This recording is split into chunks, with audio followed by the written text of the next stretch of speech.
agar qaynanangni menga nimasidir yoqmasa yomonlab kelsang deganlar. Turmushga chiqayotganimda men qaynanangni yaxshi tanimayman deganlar. O'zing xohlab tegmasdan shu bolaga deganlar. Agar qaynanangni menga nimasidir yoqmasa yomonlab kelsang deganlar. Lekin baribir yashasang, yomonlab kelib borib yashasang deganlar. Bilib qo'y, men u xotin bilan o'sha gaplasha olmayman deganlar. Qo'rqib ketganman. Ya'ni opamni men qiz berdim, tilim qisdi degan narsa yo'q-da.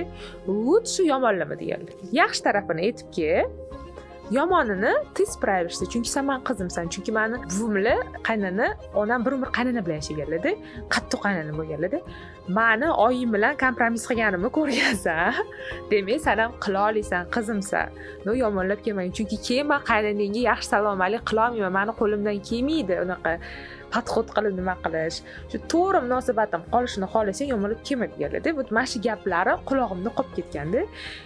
Shu paytgacha qaynonamlar haqida bizda ham stikovkalar bo'lgan. Masalan, men ularni xafa qilgan, ular meni xafa qilgan vaziyatlar bo'lgan. Onamlarga aytolmaganman. Ana xuddi men yarashib olaman-da, onam bilib qolsalar bo'ldi, keyin o'sha oyijonimlar bilan yaxshi munosabat qila olmay qolsalar-chi deb qo'rqaman. И также turmush o'rtog'im ham shunaqa.